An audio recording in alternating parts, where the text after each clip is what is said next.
And we are back with another episode of the Quickview. So, in this episode, we're going over the Grand Theft Auto series. I have played um, none of the classic ones aside from two. I did play Chinatown Wars, never beat it. I do have Advance, never beat it. I have not played the I have not played the Game Boy Color ports ever, so I don't know how they play exactly. But yeah, my first introduction was GTA 2. I had it for the PlayStation 1. I played it a little bit. I only really did free roam. I never got too much into the story mode. I know you have to save at a church. You know, it could be Claude from GTA 3. There's really no one even really talks about the originals.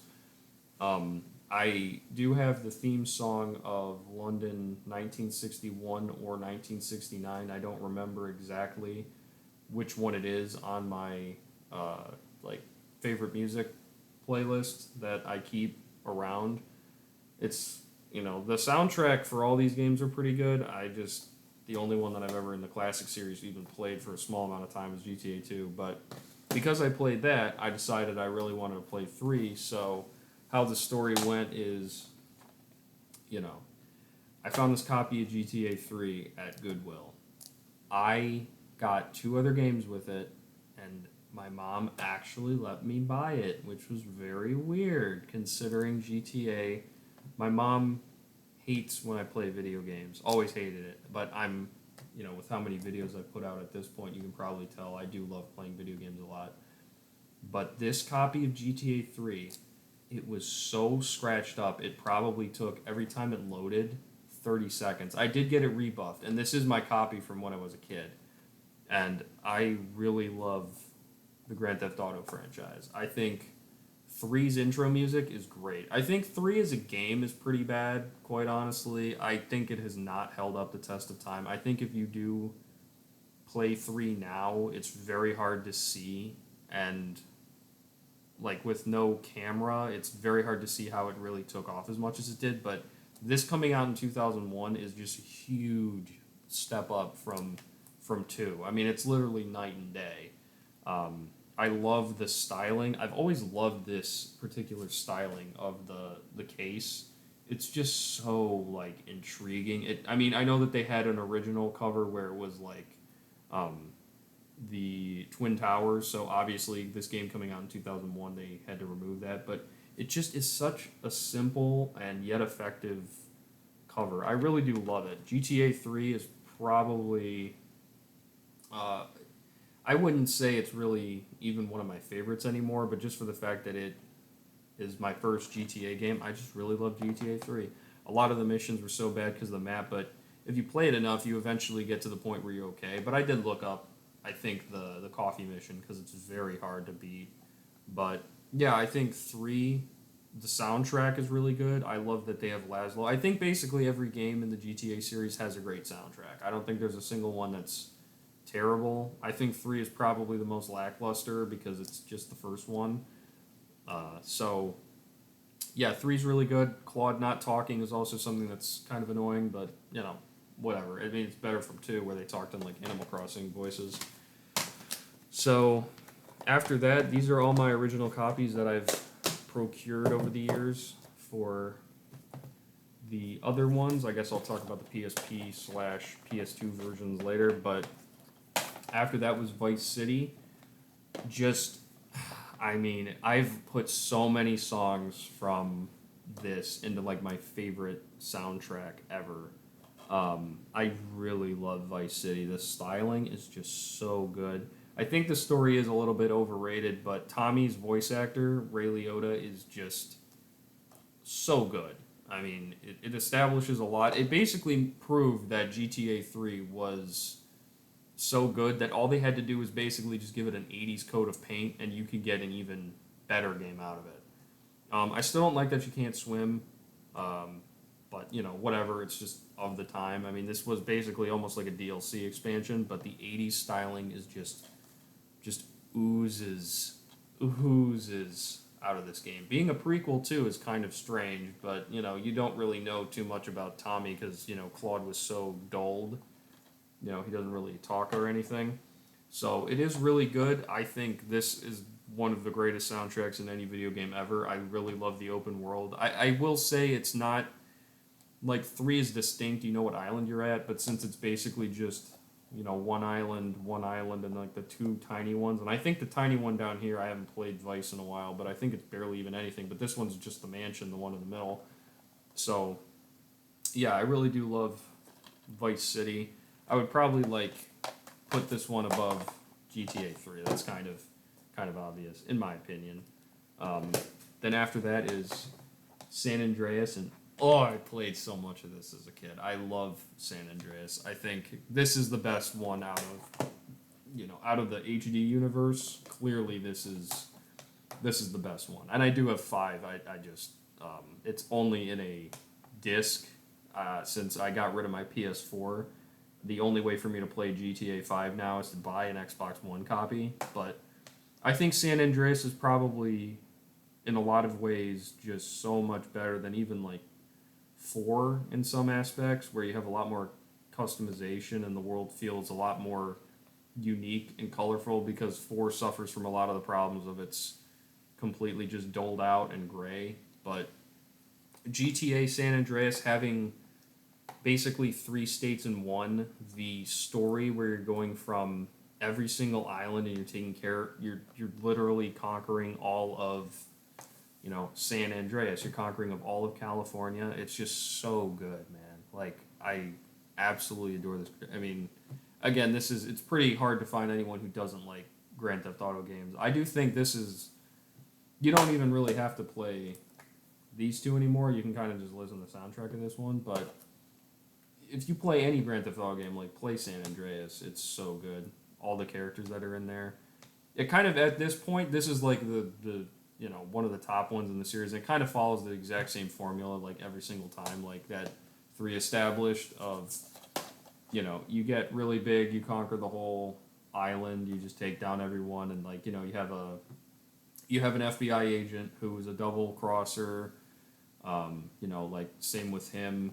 I mean, that stereotype is in GTA 5, it's in GTA 4 with Ray. I mean, not Ray, IW Paper. And then, in San Andreas, it's in here. But I think the characters in San Andreas are a lot more memorable. But that's just me. I mean, if you said any one of these are your favorite, I would totally understand. But yeah, all the car variety, I mean, it's just really cool. So then after that, it went to kind of a bit of a sidetrack after that for the PSP games. I think out of all the introductory themes, Liberty City Stories is just so much better than people give it credit for. I mean, it is just straight fire. It makes you feel like you're a mafia gangster, man. It really is an incredible soundtrack. The game, it lags a lot. I mean, even on the PS2 version, I finished it, but it's laggy and it's not a good port. Now, it was on the PSP, which a lot of people just don't even give that credit for, where it's like, how did this thing run on a PSP? How did an open world Grand Theft Auto game take place on a PSP? I mean, it's honestly kind of incredible, because the DS was nowhere near that capability. Kind of a forgetful game. I still think it's fine, but it's because it's a PSP game that really is what separates it from being a real masterpiece. But that's just, what it had to be.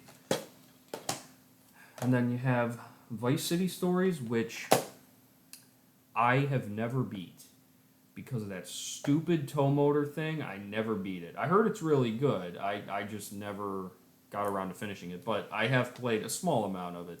Just having it in my collection, however, because I have every single GTA game, I have to keep it. But I don't know. I think the PSP games were good for what they were.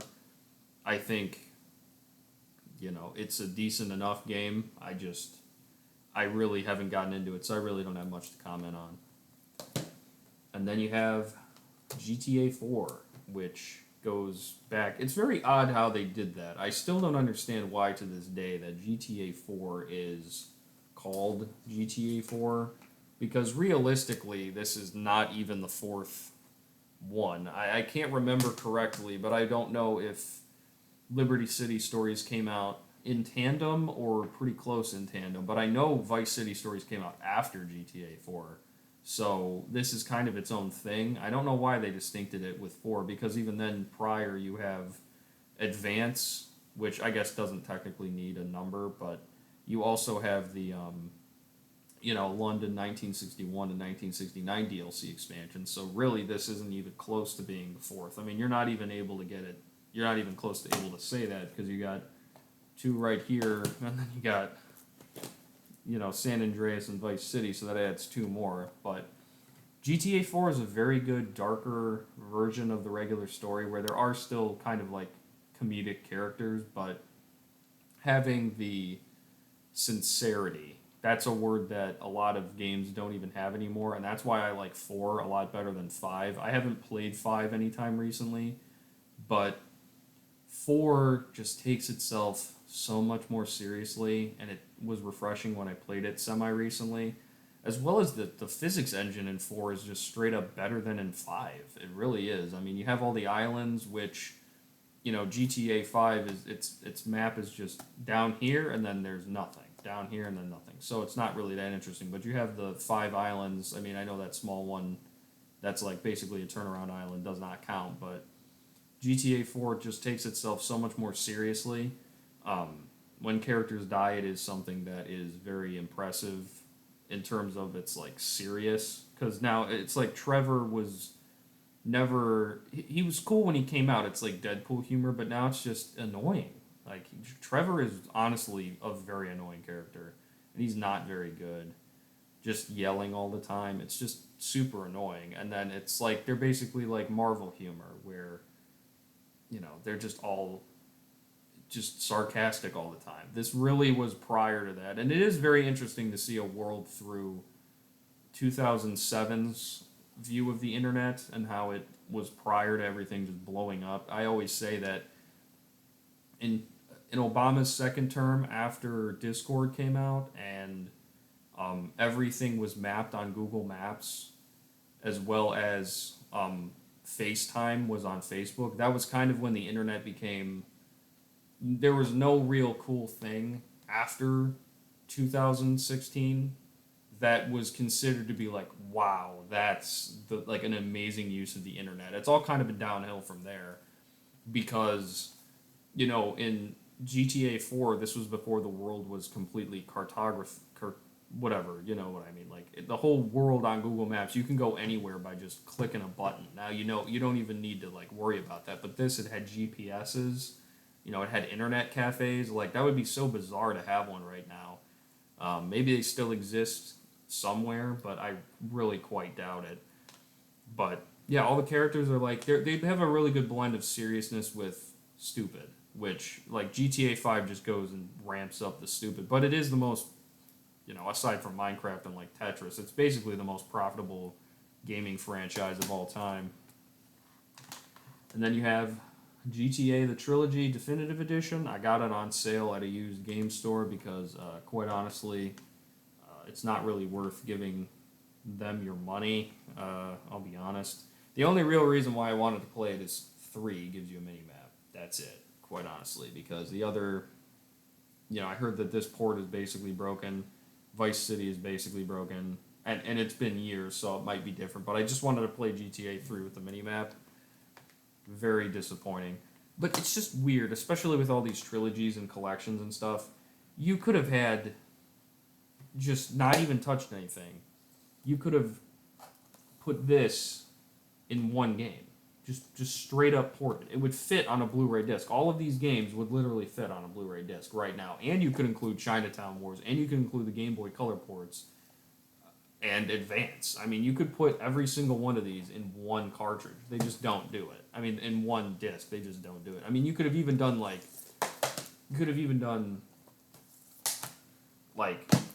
all of these in one collection, and then you could have done, like GTA the classics, and then have the GBA ports and all the other things, and then have 4 come with like Chinatown Wars and all the other ones. But instead, they just decided to pick 3 of.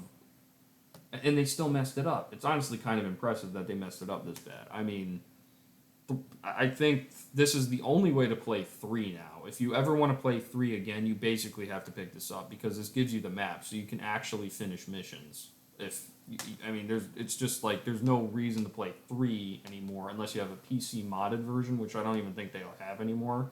But San Andreas is broken, which is bizarre because I don't think there's been a better port since the original because they had the Xbox 360 version, which was based off of the mobile version. So it's not really like a good version. They really have not made another port. I don't know about Vice too much. I heard Vice is probably like a little bit worse than the original, but it's kind of like eh. But they all look like weird clay figures. I think three's styling goes away, and I'm kind of okay with that. I do think the artwork for all of these games are really good, but I think it's fine that they, like in 3, it finally just starts to taper away. So that's pretty much me talking about every single GTA game. I would probably say, like, I don't know, like with 5, I guess I don't have 5 on here, but I guess I can talk about it. I liked 5 when it came out, but the fact that they never made any single player DLC, because I do have, oh man, I guess I could talk about that because I do have them like on another disc, but episodes from Liberty City. I think I think Johnny's one, The Lost and the Damned, is pretty like, but the Ballad of Gay Tony is very good. That's the only DLC that I play. I love Ballad of Gay Tony. Can't believe I almost forgot it, but you can see how many games I have here. Yeah, but GTA 5 is just so disappointing now. It's just so annoying that it's like been the standard. And I think GTA 6 is probably going to be worse than 5. I don't see how that they could make it better than 5 because it's everyone who created these original games are completely gone.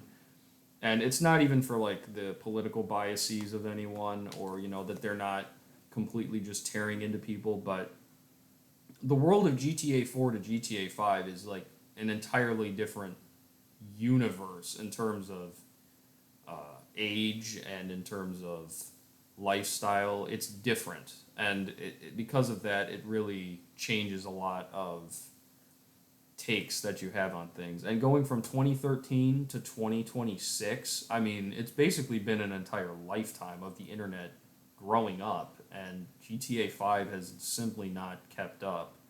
I don't know. I think it'll be decent, but like even with the other Rockstar games, they basically only make one game now. They made GTA 5, Red Dead, and then they're going to be making GTA 6 when they used to make just so much more games.